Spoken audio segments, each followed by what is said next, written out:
Capítulo 4. A vanguarda do bem. Ao acordar, Felipe lembra de tudo e se emociona. Seria verdade? Estaria ele engajado em um trabalho de implantação do bem na Terra? Ele ajudaria na transformação da humanidade? Sua mente fervilhava com essas questões. Senta-se, faz uma oração pedindo ajuda. Abre o Evangelho segundo o Espiritismo, capítulo 20, item Missão dos Espíritas. Felipe empolga-se ao ler esta bela mensagem de Erasto, um discípulo de Paulo. São 10 horas, domingo. Decide ir à praia com alguns amigos. Diverte-se, mas está um pouco desligado, pensativo. Como vai ser bom ter amigos que possam compartilhar suas experiências mediúnicas e que entendam quanta coisa importante está acontecendo no mundo. Volta para casa com os pais de Lara, que foram para a praia com eles e outros amigos do colégio. À tarde, Felipe vai conhecer melhor a página do Grupo Marcos. Para sua alegria, encontra uma mensagem de Ivan falando sobre o Grupo Marcos. Lê também uma mensagem de Eurípides, que já conhecia, mas que adquire um significado mais profundo. Nessa mensagem, um amigo espiritual fala sobre o reencarne de espíritos muito elevados no mundo que irão transformar a Terra e a obrigação dos espíritas em renovar seus métodos de ensino nos centros espíritas.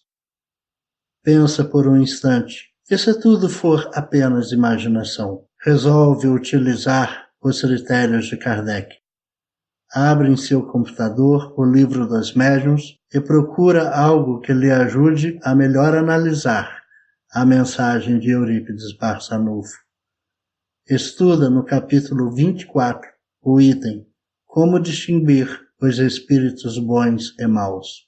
Kardec fala a linguagem, quer dizer, a maneira de um espírito bom e de um espírito mau se expressar.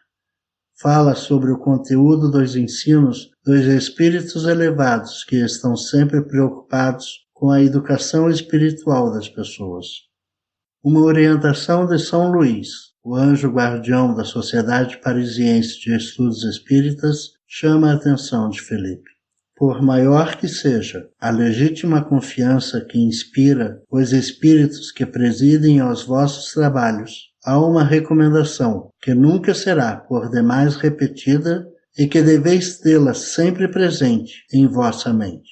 Quando vos entregardes aos vossos estudos, pesai e amadurecei. Submetei ao controle da mais severa razão a totalidade das comunicações que receberdes. Não hesiteis, desde que uma resposta vos pareça duvidosa ou obscura, de demandar os esclarecimentos necessários para fixá-la. Felipe se convence que nenhum espírito superior fica com raiva quando suas comunicações são avaliadas com rigoroso critério. Por isso, decide prosseguir em sua investigação. Quer saber se, de fato, vive um período histórico excepcional em que muitos espíritos elevados estão reencarnados para transformar a humanidade. Decide pesquisar em outras obras da codificação. Não tem dúvida que a comunicação de Eurípides Barçanufo tem uma linguagem séria e elevada. Mas como afirmar essa informação específica, encontra na última obra básica publicada por Kardec, a Gênese, a chave para resolver o enigma, em seu último capítulo, em que o codificador fala de a nova geração, que são os espíritos de que fala Eurípides em sua mensagem. A Terra se renovará por meio do reencarne de milhares de espíritos evoluídos e todos devem colaborar com eles. Basta apenas mais uma questão para termos certeza de que a nova geração está encarnada, a multiplicidade das mensagens. Ensina Kardec que, quando uma nova revelação for dada à humanidade, muitos médiuns receberão mensagens confirmando. Felipe resolve pesquisar e, para sua alegria, encontra várias mensagens de diversos médiuns sérios, de diferentes estados do Brasil, sobre a nova geração. Entre elas, lhe chama a atenção uma mensagem de Leon Denis, no site do Grupo Marcos. Emociona-se com a leitura. Sim, estamos vivendo um período grandioso da história da humanidade, Felipe compreende. Ao dormir, Felipe encontra Ivan e pai Joaquim. Pela primeira vez desde que iniciou suas experiências mediúnicas, Felipe sente como é importante sua dedicação ao bem. Olha pai Joaquim e pergunta: é verdade tudo o que descobri sobre a nova geração? Segundo os critérios de Kardec, sim, mas você já sabe disso. Por que me pergunta? Responde um amigo espiritual. Não sei. Na verdade é tudo tão grandioso, tão emocionante, que às vezes duvido, responde Felipe.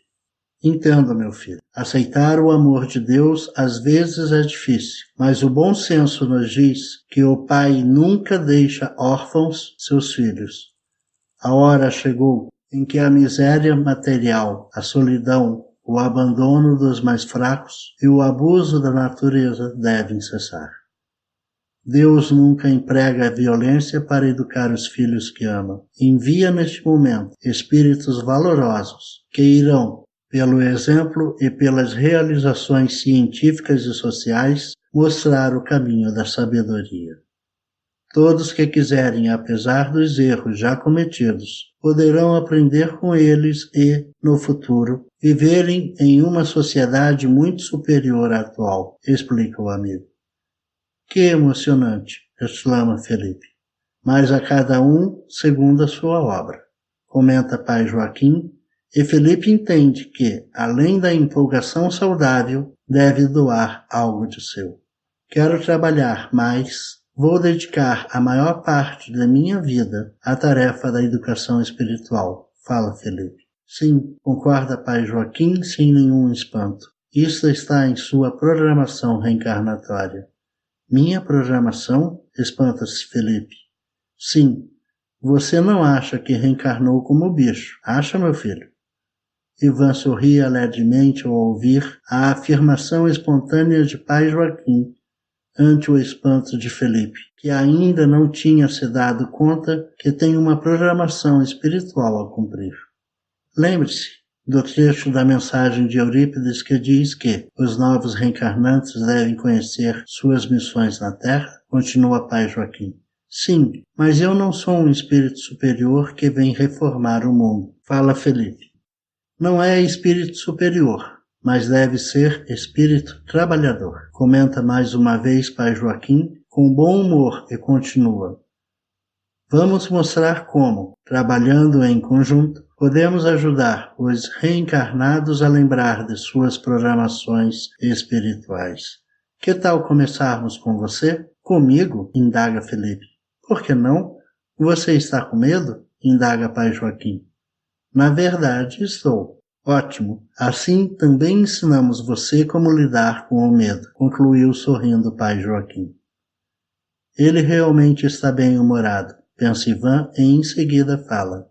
Você quer conhecer nosso centro de planejamento reencarnatório? Pai Joaquim olha Felipe, aguardando uma resposta. Sim. Partem felizes. Chegam a uma construção próxima ao Colégio Allan Kardec. Parece um moderno laboratório. A construção faz parte de um projeto amplo e integrado dirigido por Eurípides.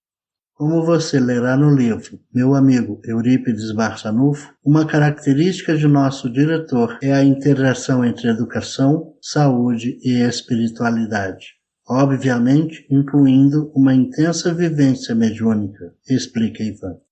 Entram em uma sala de arquivos eletrônicos. Toda a sala é feita de um material transparente, como de um vidro suavemente esverdeado. Ivan localiza o arquivo que contém os dados do planejamento de Felipe. Observa as características centrais de seu planejamento para que possamos discutir. Depois, quando você estiver em estado de vigília, utilizaremos os métodos adequados para relembrá-lo. Não basta você me mostrar aqui e eu me lembrar quando acordar? Pergunta Felipe. Na verdade, não. Primeiro, porque nem sempre você lembrará de tudo. Segundo, porque aplicaremos o método que você aplicou em relação às mensagens sobre a nova geração. Qual? Pergunta curioso Felipe. Ou da multiplicidade de fontes. Várias fontes confirmando uma informação importante. Ivan continua. Informaremos aos interessados em cumprir seriamente sua missão na Terra, seu planejamento, por meio de 3 meios principais. Sonhos, regressão ao momento do planejamento e informação mediúnica, além, obviamente, da intuição e da inspiração direta. Não vai ter nem como duvidar, fala Felipe. Exatamente. Queremos dar todas as condições ao de boa vontade para cumprirem o compromisso que assumiram antes do reencarne. Será necessário verdadeira renúncia, por isso, o Cristo nos autoriza a orientar tão diretamente a todos os dedicados trabalhadores.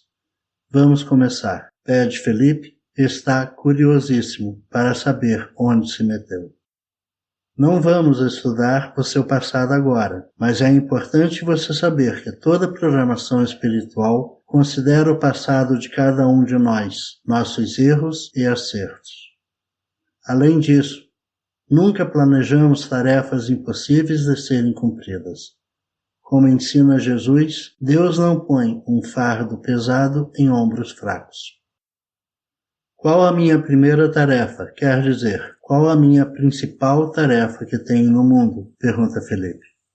Vejamos, diz Ivan, e toca em um aparelho que projeta um diagrama em 3 dimensões que sintetiza a programação de Felipe. Espiritualização e auto-espiritualização por meio da renúncia e da mediunidade. O que isso quer dizer? Pergunta Felipe ao ler esta frase no centro do desenho. Trabalho, explica Ivan e continua. Trabalho de educação vinculado à mediunidade e ao autoconhecimento. Deverei então fazer psicologia? Pergunta Felipe. Não necessariamente. Esta decisão não é essencial à sua programação. Se por um lado o concurso acadêmico de psicologia pode ajudar, por outro, pode estimular muitos medos e preconceitos. Certamente, você deverá fazer um curso universitário, mas poderá escolher outra área, como, por exemplo, direito ou áreas afins. Não se iluda, diploma não traz autoconhecimento. Sua missão tem como tema central espiritualização por meio do autoconhecimento auxiliado pela mediunidade e, como consequência, auxílio ao movimento espírita para mudar seus padrões, explica Ivan. Felipe está impressionado. Tudo é ao mesmo tempo simples e desafiador. Filho, fala pai Joaquim que acompanha tudo em silêncio. Você precisa se preparar para vencer muitos preconceitos sociais. É preciso mostrar de forma amigável aos irmãos espíritas que não devemos temer nem a mediunidade nem o autoconhecimento de nossos compromissos espirituais. Para isso, além da preparação intelectual, você precisará preparar o coração. Alguns espíritas estão muito bem preparados intelectualmente, mas o que mais temem é ser criticados, por isso se acomodam e não ajudam os menos esclarecidos. Veja os principais obstáculos que você deve enfrentar. Ao dizer isso, o espírito amigo aponta para uma das dimensões do diagrama que se expande e torna visível as dificuldades a serem enfrentadas. Preconceito, acomodação, ameaças veladas e insinuações de loucura pelos dirigentes espíritas. Como se não percebe o olhar de susto de Felipe, pai Joaquim continua. Você deverá ser capaz de discernir as críticas construtivas das armadilhas desestimuladoras dos espíritas equivocados. Toca mais uma vez no diagrama que desvela uma camada abaixo desses desafios que mostra os sentimentos que devem ser educados para vencer esses desafios, medo e vaidade. O bem não dispensa planejamento inteligente. Sabemos seus principais desafios, suas fraquezas emocionais e como fortalecê-lo para ter uma encarnação vitoriosa. Assim é com você e com milhares de outros espíritos. O que falta é apenas o desejo sincero de evoluir. Deus é sempre misericordioso, conclui Pai Joaquim. Felipe contempla Pai Joaquim, um ex-escravo que traz em sua bagagem espiritual uma sabedoria imortal que data muito antes da era cristã.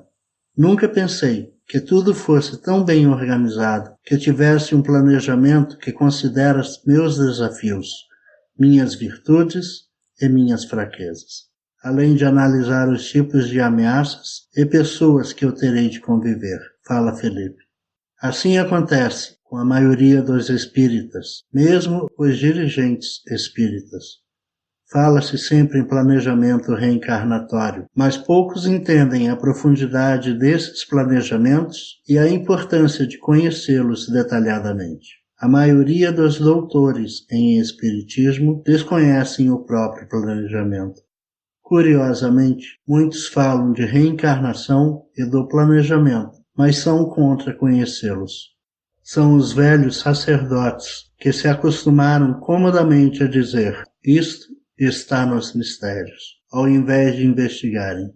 Certamente, existem coisas que os encarnados não têm condições de saber, como entender detalhadamente a origem do universo ou a essência do Criador. Mas conhecer a própria programação reencarnatória é elementar, explica Ivan. Mas por que eles agem assim? Pergunta Felipe. Por medo, meu filho, diz Pai Joaquim. Medo de quê? Indaga Felipe. Medo de serem chamados de loucos pelos sacerdotes espíritas e, principalmente, medo de terem que assumir as próprias responsabilidades, explica Pai Joaquim. Sacerdotes espíritas? Indaga Felipe. Refiro-me, Felipe, a espíritos que militaram nas religiões oficiais por milênios e que continuam apegados ao poder, ao status, a decidirem o que pode e o que não pode, segundo seus caprichos. Esses irmãos recebem do Cristo uma valiosa oportunidade de conhecer o Espiritismo.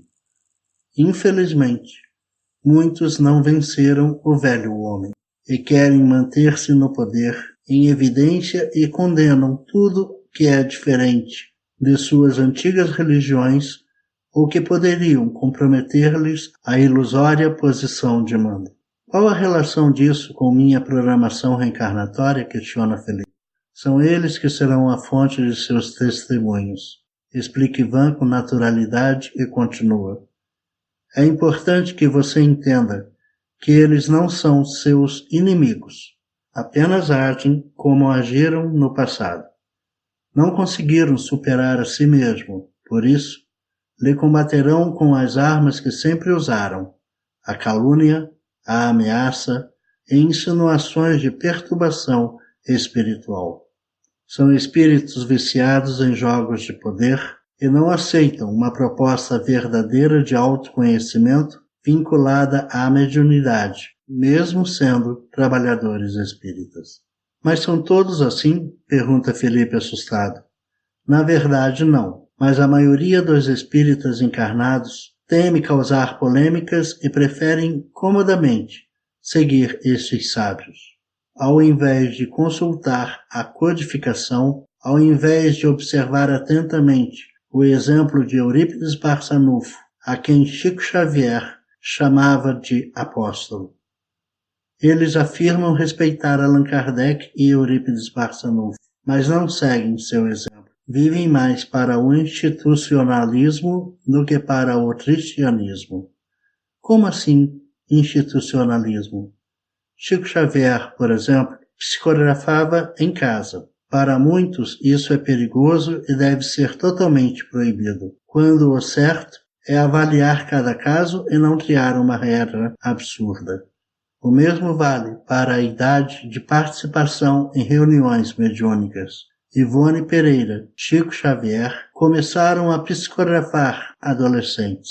Esse exemplo ainda não foi entendido. Isso é institucionalismo. As regras externas são mais importantes do que as leis de Deus, conclui Ivan. Mas, Como eu vou lidar com tudo isso, sendo apenas um jovem? Pergunta Felipe. Entendendo e servindo. Quero dizer, aceitar as pessoas como elas são. Os dirigentes a que me refiro não mudarão instantaneamente, por isso, você terá de entendê-los, auxiliá-los em suas preces e não permitir que eles te afastem de tua missão. Execute a parte que te cabe na obra da renovação. Vejo a importância de entender meus compromissos espirituais. É muito fácil seguir conselhos que me levam para a comodidade. Exatamente, diz Ivan feliz. Por isso queremos que você e os jovens trabalhadores do movimento descubram seus compromissos com o Cristo e com a própria consciência, para que não falhem e não se tornem infelizes. Vamos agora encontrar com um estudioso do movimento espírita e você terá a oportunidade de aprofundar sua compreensão sobre os dirigentes espíritas. Pai Joaquim, Ivan e Felipe se dirigem a um jardim localizado próximo ao centro de estudos e lá encontram, para a alegria de Felipe, José Herculano Pires, que os aguarda enquanto escreve. Ao vê-lo, José sorri, levanta-se e vai abraçá-los. Após uma conversa inicial, Ivan, dirigindo-se a Felipe, diz: temos 10 minutos, aproveite. Ao notar que Felipe não se recuperara do susto em encontrá-lo, José inicia a conversa. Felipe, sempre adorei borboletas. Elas não são apenas o símbolo da transformação. Para mim, elas são o símbolo e a prova de que a esperança se realiza. Imagine como um animal amorfo e sem beleza pode se tornar um belo ser como esse, diz apontando uma bela borboleta que pousa em suas mãos. Observe, ela é a prova do amor de Deus, a prova de que todos, apesar de nossas feiuras espirituais, podemos nos tornar belos e voar, alcançar voo ao infinito. Sempre amei esses seres que nos lembram que devemos tornar nossas potencialidades em realidade. Felipe está encantado. Nunca pensei dessa forma, fala. Assim será com o nosso tão amado movimento, explica o professor. Neste momento, ele parece abatido, lento e feio. Mas não duvide, muito próximo está de surpreender o mundo com sua beleza e com seu poder de ação fundado em algo aparentemente sem força. O amor e a devoção, orientados pelos espíritos superiores por meio da mediunidade cristã. Você entende por que é tão importante que os encarnados conheçam melhor a função da mediunidade? Agora entendo. Mas por que tantos estudiosos se tornam perseguidores da mediunidade na juventude? Pergunta. Eles temem o novo. Temem se perderem em um mundo que muda constantemente e a juventude é o que mais representa mudanças. Alguns temem que a doutrina espírita seja deixada para trás. Eles não entenderam que o espiritismo é a estrutura intelectual e moral do futuro e que nada tem a perder com o avanço da humanidade. Todos os avanços científicos e sociais irão demonstrar o valor do espiritismo e nunca diminuí-lo. Allan Kardec compreendeu isso mais do que ninguém. Porém, os atuais dirigentes que lutam por cargos e status não têm olhos de ver que a verdade espírita irá se difundir e aprofundar no século XXI para orientar a construção da civilização do espírito. São como os fariseus à época do Cristo, incapazes de entender que só teriam a ganhar em seguir o Cristo, mas preferiram ficar com a antiga tradição. No caso do movimento espírita é mais grave, pois os mesmos que combatem a educação mediúnica dos jovens, a estruturação de estudos mais dinâmicos e vivenciais, afirmam-se espíritas e dizem estar defendendo o espiritismo com suas posições ultrapassadas que nunca foram espíritas. Mas como posso eu lidar com eles? Indaga Felipe. É fácil. Se você estudar Kardec, a cada opinião ou ideia que lhe apresentarem, indague. Onde está a base disso na codificação? Se você não conseguir encontrar, indague a um amigo, que pode ser, inclusive, um amigo do Grupo Marcos, conclui sorrindo.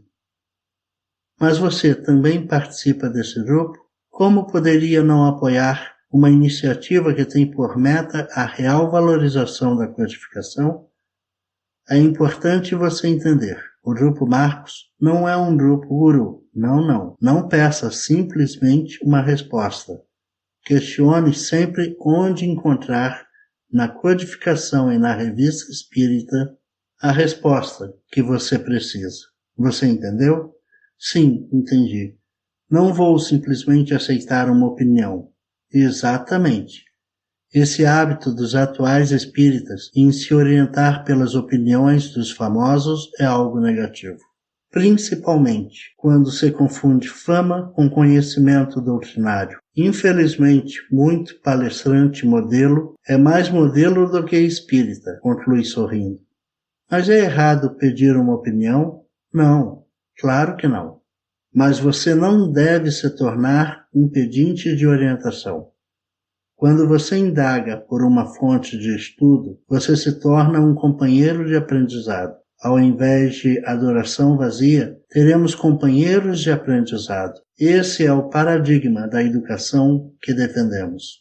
O Ivan, com a ajuda da imensa equipe espiritual, desenvolveu um excelente método de ensino espírita que auxiliará muito ao movimento compreender o que é educação intelecto-moral. É hora de ir, diz Pai Joaquim. Ivan, Pai Joaquim e Felipe agradecem ao amigo pela atenção. Abraçam-se e despedem-se. Os olhos de Felipe brilham de alegria pelo encontro. Andam pelas ruas da cidade de Felipe. É madrugada. Tudo está calmo. Ivan comenta, há 100 anos, ninguém acreditaria em tudo que hoje é um fato do dia a dia. Meios de transporte, formas de comunicação virtual, técnicas médicas. Em 50 anos, as experiências mediúnicas estarão estabelecidas e muitos dirão a mesma coisa. A grande diferença é que a mediunidade atuará como canal espiritualizador do ser encarnado e isso irá alterar a política, os costumes, as famílias. Uma nova sociedade surgirá, mais dinâmica, mais alegre, mais criativa. É o surgimento da sociedade cristã em seu sentido pleno. É a obra do Cristo, tornando-se realidade no mundo terreno de forma definitiva. Felipe acorda ainda ouvindo as últimas palavras de Ivan. Uma sociedade mais dinâmica, alegre, criativa, cristã. É terça-feira. Felipe começa a entender que todos os dias são valiosas oportunidades de aprendizado espiritual. Trabalhadores do Senhor, Espírito da Verdade.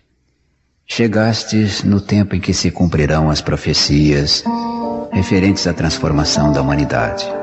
Felizes serão os que tiverem trabalhado o campo do Senhor com desinteresse, movido apenas pela caridade. Suas jornadas de trabalho serão pagas ao cêntuplo do que tenham esperado. Felizes serão os que houverem dito a seus irmãos: trabalhemos juntos e unamos os nossos esforços, a fim de que o Senhor, na sua vinda, encontre a obra acabada. Porque a esses o Senhor dirá: vinde a mim, vós que sois os bons servidores, vós que soubestes calar os vossos melindres e as vossas discórdias, para que a obra não sofresse.